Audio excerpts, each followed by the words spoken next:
Okay, folks, this is for the people that are underestimated, underpaid, whatever, folks. People, that certain type of person or people that could make the world a better place, but they've been overrun by stupid people who just care about money and who hire cheap labour to build things, and like this photocopier. And this is for them in commemoration of those people, those downtrodden people, brilliant people I've admired since I was a 10-year-old, since I knew they existed. And I've always had a deep respect for these people, whereas people generally think, oh, they're just nerds. Of course, nerds. That's what the... We'll soon find out what relevance this has to them. We'll just set this silly shitter up.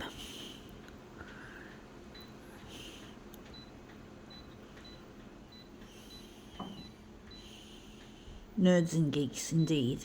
Yeah, let's see what this is, what it's got to do with it. It is an empty packet of nerds, gummy casters. So basically, this is like a bit of a parody of the nerds, but nerds, I do respect them deeply, but this is just a discussion starter. This is just something apt.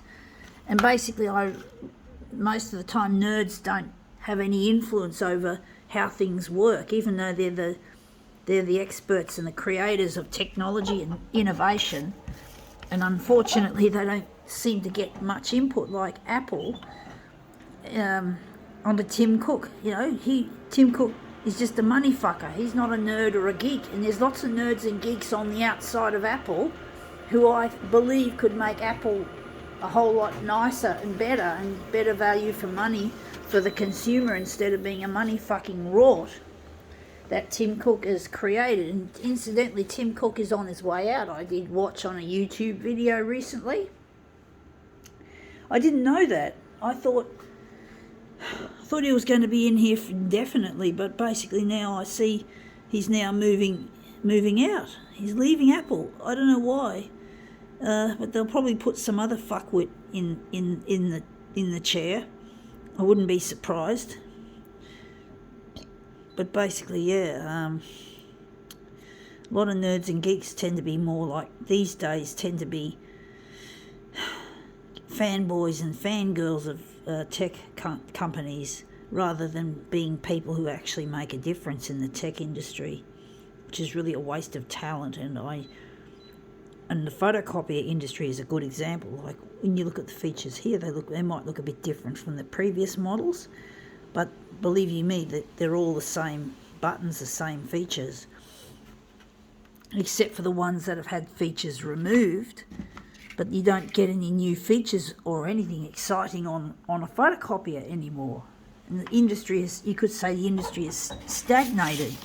There's nothing new and exciting. So when you buy a new photocopier, you might expect the hardware to look different, to be different, and the screen to be different, but you never get any new software, you never get any new features. It's a real fuck. There's a special terminology for a photocopier nerd. They're a very specific sort of a nerd. They're called toner heads. And toner heads are the best for the industry, but the industry doesn't care about them. In fact, the toner heads were removed from the industry back in 1997, 1998. I was told by a toner head that used to work for both in the R&D section of Xerox and Canon, two big companies. And he just lost his job, and his cohorts lost their jobs. They were all turfed out, effectively, made redundant. That's the word, redundant. They were given redundancies. I don't know if they were paid much, but they were made redundant. And the new saying in recent times, oh, you're too qualified, overqualified. It's like, fuck off. Fuck off, overqualified. Who do you think you are, bitch?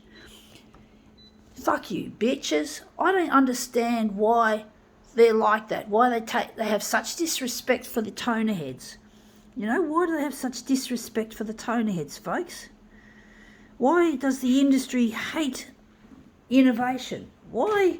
It's all about money. The man behind this company, Shayamana, ought to hang his head in shame. He's an asshole, and he doesn't know how to build a decent copier system. So I'm really angry at those people, and I just couldn't, for some reason I couldn't quite go off into a rant just when I turned the camera on myself. I'm feeling burned out, folks. I'm feeling burned out. I just couldn't even supply a rant to, I just get so burnt out by this shit, folks. I really do.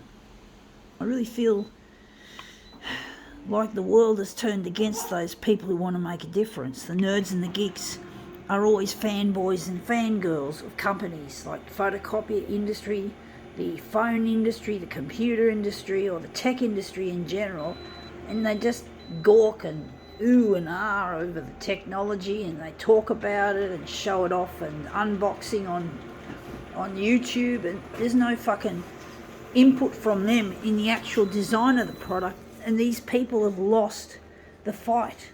They've lost the fight. Just like I felt just a bit deflated, even though I wanted to just belt it out as I normally do when I get angry at these technological companies like Konica Minolta or Xerox or Ricoh, name a few of the big players.